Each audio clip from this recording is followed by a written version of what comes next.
bird behind me. I'm in Las Vegas, and the reason I'm being kind of quiet, which is particularly uncharacteristic of me, is because I'm here in Las Vegas because my sister-in-law had back surgery, and she flew me out to help take care of her. I'm going to say she's doing well, a lot better than I expected she would be doing. And it's been nice catching up and sharing and just being able to be there for somebody. The bird behind me, Coco, I don't have Chewy, and you know how I am, was my brother's bird. The brother that you may have heard me talk about that passed less than 2 months after Eddie. My big brother that was always there to protect, sometimes to just shoot it to me straight.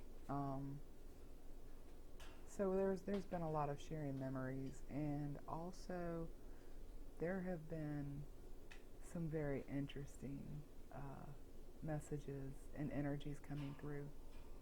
In times like these, when we say that our ancestors or our guides gather to help us, it is so true. And while to some that might be unsettling to have somebody that's passed come and just insert themselves into your life, I find it a huge comfort.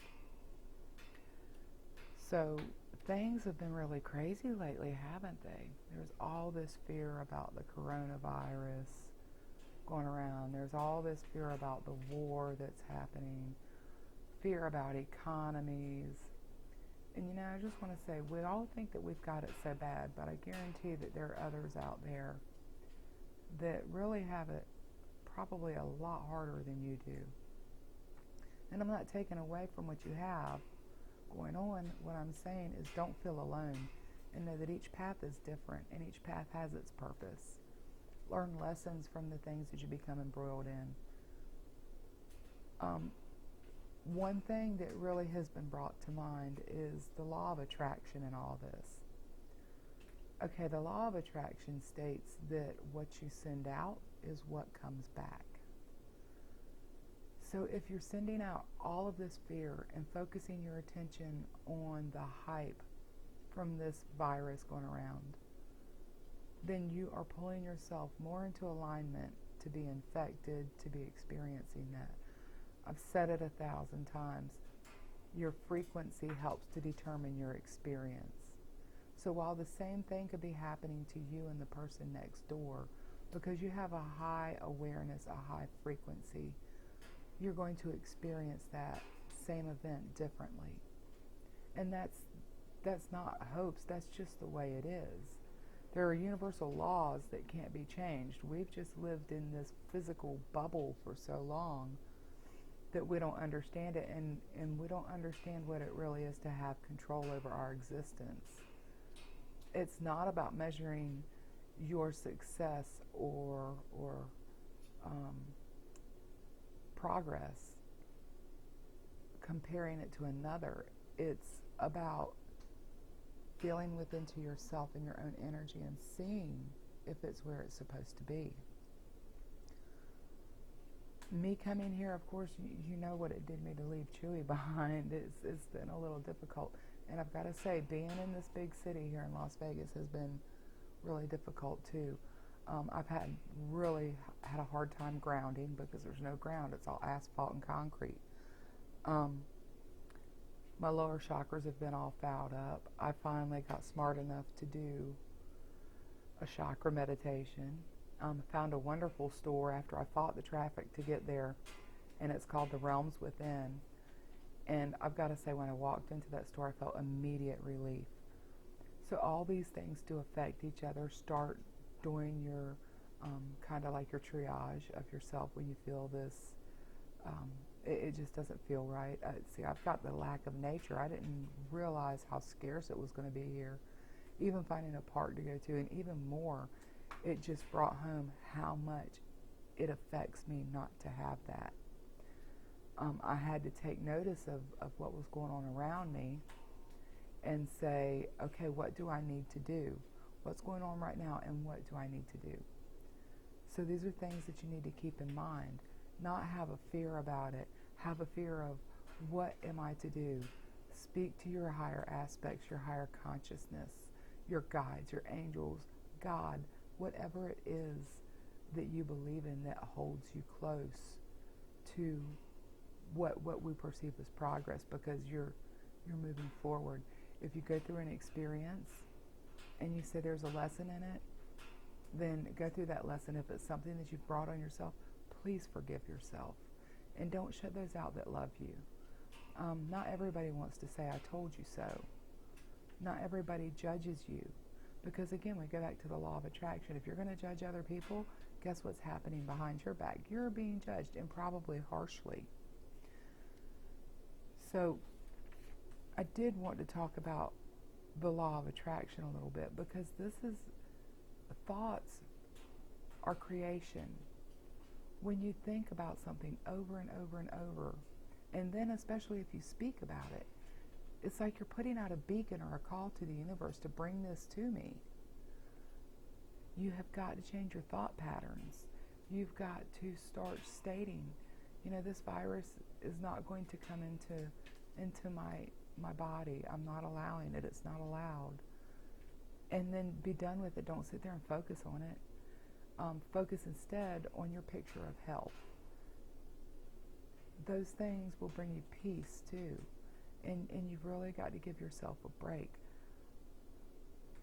One of the things that came to me is, since we are so responsible for our own condition and our own energy, stop and ask yourself, are you living in a spirit of attitude or a spirit of gratitude?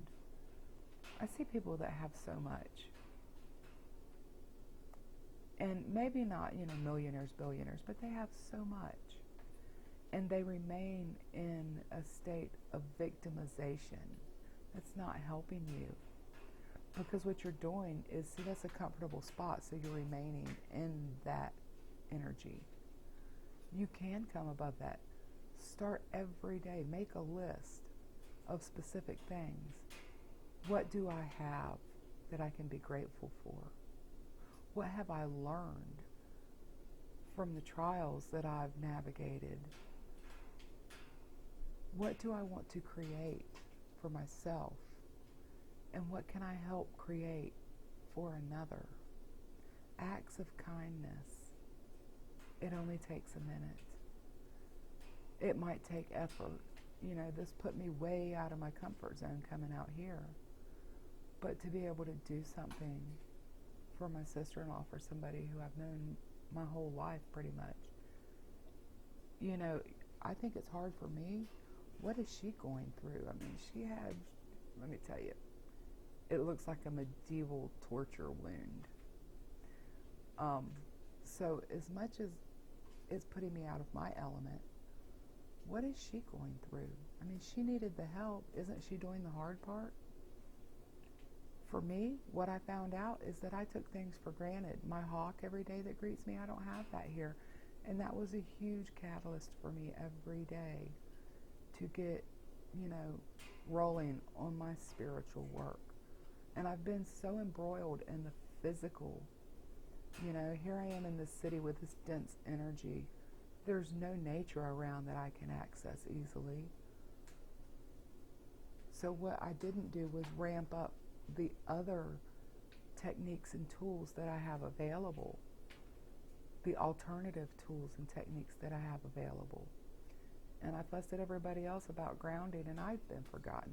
But here I am embroiled in the physical, and that just kind of went out the window. So be in a constant state of analysis of yourself.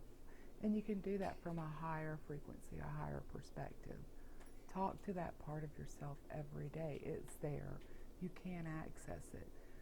What everybody has told you is it's all in your mind. No, it's in your spirit. Listen to it. That part of you, your soul, your higher vibration, your higher aspect, it knows all, and it's not going to steer you wrong, but we have to learn to listen to it again. And I think I've pretty much said everything that I wanted to say to you today. I did get a chance to go out yesterday and drive to the Red Rock Canyon. that's close by, and I took a few pictures.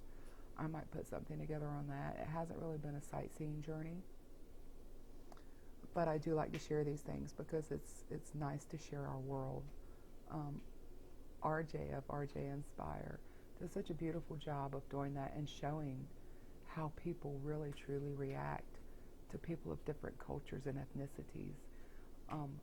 I see a part of humanity coming out of that old construct of segregating, self-segregating, being uncomfortable with something that's exotic or foreign to you. And instead I see people embracing it because we're starting to realize that we're all the same at heart and we're all the same energy when it comes down to it. So look forward to maybe some beautiful pictures. It'll be a real short one that I put together. And I just ask you every day to express gratitude. I played a song that brought me back to it. It's by Nako and Medicine for the People, and it's called Aloha Keakua. And I'm going to include a link in that. It was put together by another person. They did some beautiful, stunning visuals to go with it, and I want to share that because that brought me back to my center, another tool that I had, and it helped me to put things back in perspective, to drop that great big shell of protection that I'd put up, of buffer, of bracing myself against all of the energies that are bombarding me here. And so I encourage you to find something that brings you comfort. And just keep loving each other. Most of all, love yourself so you can love another. And until next time, I'm going to leave you with a lovely day because it's beautiful here, and with beautiful thoughts of love and unity. Y'all take care. Bye.